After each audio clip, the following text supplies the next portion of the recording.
Welcome back to the 2448 show. I'm your host, Adam Brown. Your producer and mine is Connor Smith. And today on the program, we have Chad Withrow from Hot Mic with Hutton and Withrow. Chad, how are you doing today? Doing great, guys. Thanks for having me on. Yeah, we appreciate you coming on.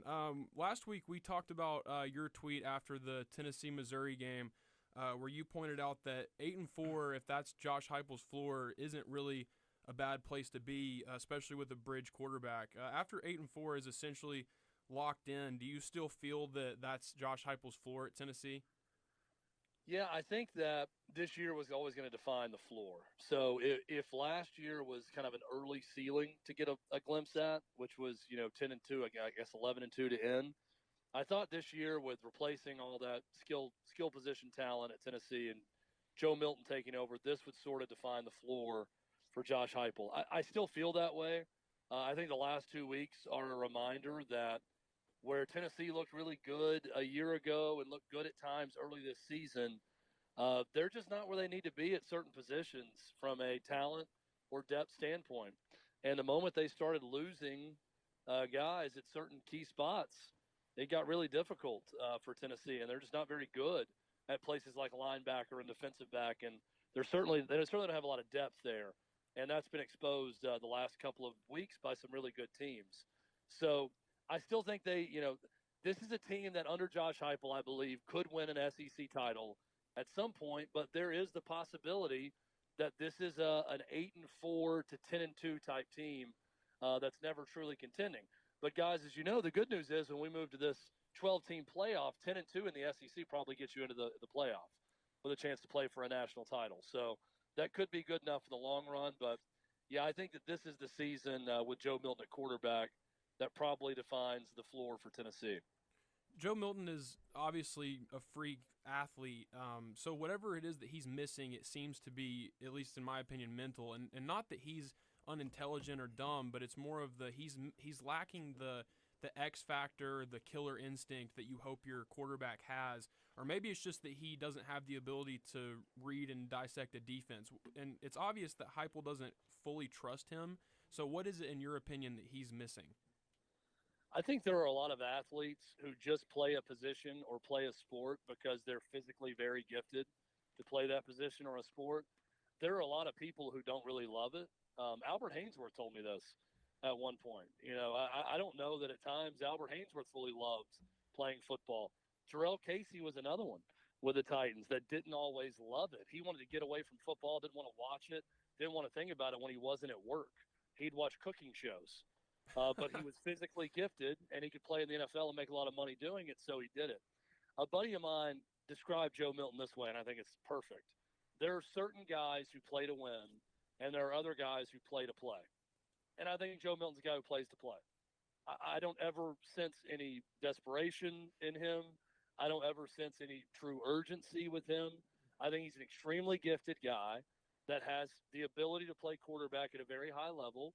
But I think too often Joe Milton plays to play. I don't see a quarterback that's going to do anything it takes to win a football game, and that's always completely with it on what it takes to win the game.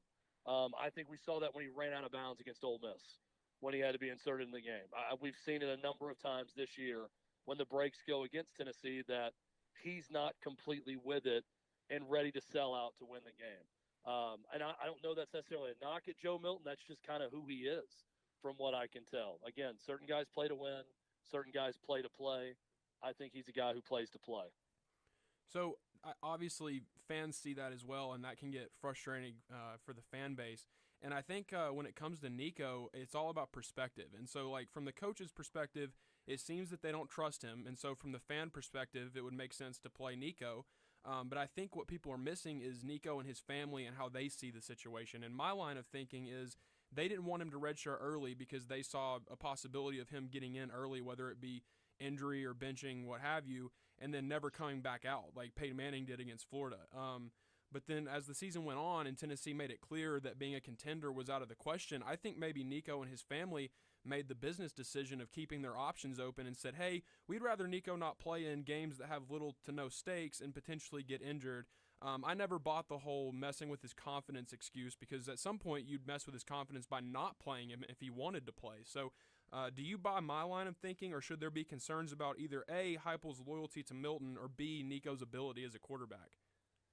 Well, I think at this point, Adam, it's a buddy of mine kind of said the same text, time to move on to Nico. And I'm thinking, this was the fourth quarter of the Georgia game. I'm thinking there's 5 quarters left and then a bowl game where probably some guys aren't going to play anyway. So they are moving on to Nico next year. I don't know what good it does to move on to Nico right now. And yeah, it's definitely an effort to preserve his redshirt ability and not put him in games that don't really mean a lot right now, other than pride at this point in bowl positioning. So no, I think that's more what it is. And I'll also say this, guys. I mean, I think Nico looks great in the limited time he plays. He's a big, smooth athlete.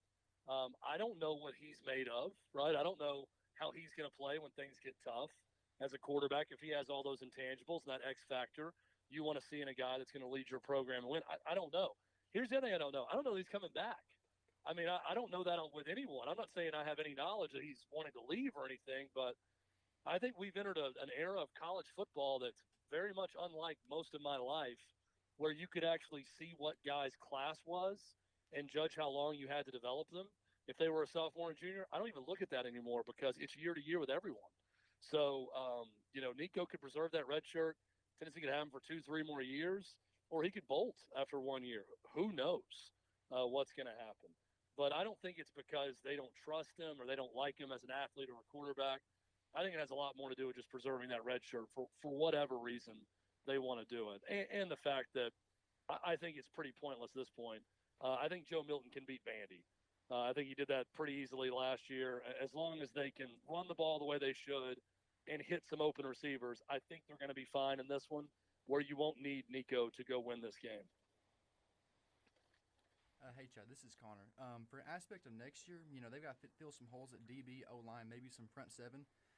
Do you think they should keep like the spots for experience wise, like in house, like with the guys on the roster, or go to look at the portal for different guys? I think they're going to need to do a little bit of both. They're going to have to look at what they have on that roster and decide who's worth developing and giving a look. And that's really the best way to go about it.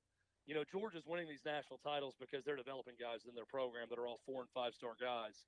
And one 4- and 5-star class replaces the next 4- and 5-star class. And then they go on to the NFL after the one before them.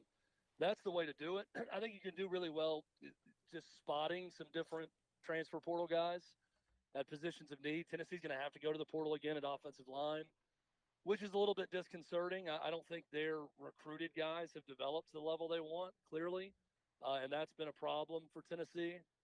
They're probably going to need some help at linebacker. I don't know if Keenan Peely is coming back or not, but they're going to have to look there as well. Defensive back continues to be an issue. Maybe receiver if they don't like the way some of the younger guys are developing. That's been a problem spot for Tennessee. So, look, to answer your question, it's both. That they're going to have to add some guys in the portal that can help immediately, and they're going to need some guys to get better that's in the younger classes. Arion Carter is a great example, who I think could be a great linebacker for Tennessee, who got hurt this season. He's going to need to get healthy, develop this offseason if Tennessee's going to have a chance to reach the potential I think they have under Heupel. Chad, I mentioned perspective with the Vols. Switching over to Titans, do Titans fans need a perspective change when it comes to this team? Because in my opinion, they're in essentially year zero of a rebuild. Because they had a GM that the owner admitted the roster was so bad it was worth firing him. So, less than a calendar year is not enough time to fix that big of an issue. So, do Titans fans need to see this team as a rebuild rather than a contender that's not performing up to standards? Well, if a Titans fan doesn't understand that this is a rebuild and not a playoff team, then I don't know that I can help that Titans fan at this point, because we have all the evidence we need with that roster and these games and what we're seeing on the field. All you can hope for this year, if you're a Titans fan, you should root for Will Levis to do well in hopes that they found their franchise quarterback. It doesn't look great so far. He also doesn't have a lot of help, so I'm not overly judgmental of Levis's performance at any point. He had a great first game. But you got to hope that he's the guy moving forward, because if he is, you got a luxury of not dedicating a lot of money in the salary cap to the quarterback position with a second-round pick on a rookie deal, where you can go out and hit some spots in free agency and trade for some draft capital and do some things you need to do. The problem with the Titans is they waited too long to start this rebuild. most people knew this roster wasn't great, and now this roster is underperforming, especially on defense, where they've allocated most of their resources. So they should have admitted to themselves before the season this was a rebuild. They decided to try to go for it. For what? I don't know, because knowing what they are, they really didn't have much of a chance. But instead, they've decided to do that, and now it's sort of this slow rebuild where they're kind of 1 foot in, 1 foot out. And I don't think you can half measure this thing and get the job done. So they know it now. This is a full on rebuild. The hope would be that you've got a franchise quarterback in Will Levis. I asked the question because it seems to me that people are looking for someone to blame the struggles on, and they're going after Mike Vrabel, when in reality, teams that are rebuilding just aren't very good. And so I don't know what people are expecting from this team now that it kind of seems that even the Titans have recognized, okay, we're restarting. Yeah, I mean, I think Mike Vrabel hasn't done a good job this year, but I don't think anybody on the Titans organization has. So he's just on a long list of guys who haven't done their best this season. It's been a bad season. I still think Mike Vrabel's a good coach. I don't think there's any hot seat or anything like that. But Titans fans, I'm fine with them being upset with Vrabel too. I think for a while he's gotten a free pass in all this. You know, there were problems with Vrabel, even when there were problems with John Robinson. It wasn't all one or the other. I think John Robinson sort of got the blame for everything, and that's fine. The change probably needed to be made there, and they went with that change. But it's on Vrabel now. This is his organization. I think he gets final say over everything. So he's in charge of this rebuild, and how the rebuild is going or not going ultimately falls on his shoulders. And fans, I'm fine with fans understanding that and realizing it and holding Mike Vrabel accountable. I also don't think he's going to handle this losing thing the rest of the way very well. Not that you want your head coach to handle losing well or be okay with it, but I don't think that's going to be a strong suit for Mike Vrabel, knowing his personality. Yeah, Chad, the players have come out and said that their practices are not like translating to the games, obviously. But then Vrabel's coming out and defending the coaches, saying, it's not the coaches, it's the players not executing. Obviously, there's something going on internally. In your opinion, what's the issue there? I think you got a lot of strong-willed guys that don't want people to blame them for what's going on because they see a lot of other things happening that's bad too. Comes from the Bill Belichick school of doing that, and I think that's normally what he wants to do. I think this is one where everybody's got to look in the mirror, right? I'll point out Jeffrey Simmons. Jeffrey Simmons has got to be more accountable. Jeffrey Simmons is not the dominant player that he once was, and he's not been that this year. But Jeffrey Simmons wants to talk to people and act like, hey, you don't know ball. If you know what's going on, you're not making a difference. And he needs to be making more of a difference for the contract he has and what they're paying him. So it's going to take everyone looking in the mirror and deciding, here's what I could do to get better, and not worrying about outside noise or outside blame and what people are looking at or what fans are saying. Worry less about that. Worry more about what you can do, and that's going to help this Titans team. Chad, with the state that this roster is in, I have a hard time placing the majority of the blame on Vrabel. I think it's fair to wait until after they're able to use the resources that they got from the Kevin Byard trade. I think they're second in cap space this offseason. So that's the official start of the rebuild to me, which is why I said year zero earlier. So I'm reserving judgment on Vrabel as a coach until after he's able to get 2 feet into this rebuild. You mentioned them being half and half. A fair question to me that I've heard people bring up is whether or not he's the guy to develop whatever young quarterback the Titans end up with. And I'm looking at Josh Dobbs and what he's doing in Minnesota. Is his success an indictment on Vrabel and Carthon's ability to recognize and develop quarterback talent? I thought the Dobbs thing was kind of weird. I thought that he had earned a chance to be the backup quarterback for the Titans. So yeah, I can see some of that. I need to see a little bit more of Dobbs before drawing that conclusion on Vrabel. Um, Mike Vrabel has a terrible record in the last, 17, 18 games.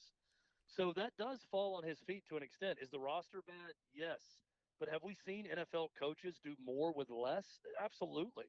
Not everyone, but if you remember, Mike Vrabel, I think in season one, won a game against the first place Houston Texans and Deshaun Watson, a good team, with Blaine Gabbert at quarterback and I think Kevin Byard throwing a touchdown in a fake punt. So he's a guy known for at times stealing a game and finding a way to win when his back's up against the wall. He's not doing that anymore. They didn't do that a single time last year in that long losing streak. They couldn't do it once down the stretch to find a way to beat Jacksonville and eke their way in the playoffs.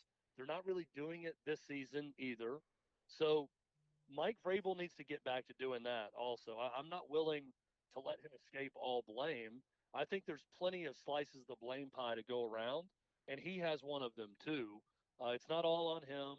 It's not all on the roster. It's not all on John Robinson. It's a little bit of everyone, including ownership. I mean, they delayed the rebuild of what everyone saw should be happening, and they decided to try to hold on for dear life and make something happen. And they realized pretty quickly this season nothing was going to happen. Chad, we thank you so much for coming on. We really appreciate it. We're going to go to break, and when we come back, we will have our SEC and Tennessee Titan pick for the weekend. Chad, we appreciate it, buddy. Hey, thanks for having me on, guys. Always fun talking with you, Adam. Nice talking to you, Connor. Absolutely. If you want more Chad Withrow, you can find him on Hot Mic with Hutton and Withrow on Outkick. I highly recommend that show personally.